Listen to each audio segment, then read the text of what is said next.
Oui, sur ces presque 2 mois de compétition, les retombées économiques ont été importantes. Environ 2 milliards d'euros au total, selon les estimations. Des retombées qui proviennent d'abord de la billetterie. 2,5 millions de places ont été vendues pour les matchs. Et ces ventes, elles avaient même déjà été bouclées 1 an avant la compétition. Résultat, le bénéfice dégagé par l'organisation, il devrait s'établir entre 35 et 40 millions d'euros selon la Fédération française de rugby.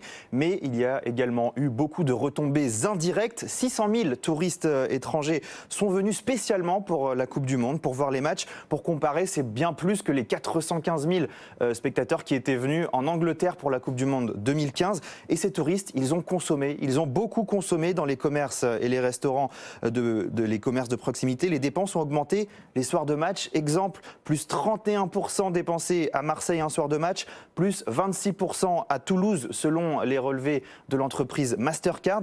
Et pour l'anecdote, Erwan et Laure, on a même battu un petit record. 137 000 litres de bière, 137 000 pintes de bière ont été consommées lors du match entre l'Irlande et l'Écosse le 7 octobre dernier. Ça fait presque 1 litre par personne dans le stade. Bon, 1 litre par personne. Bon, moi, je ne bois pas de bière, je déteste ça. Un bémol quand même, c'est l'élimination de la France en quart de finale. Ça a coûté cher.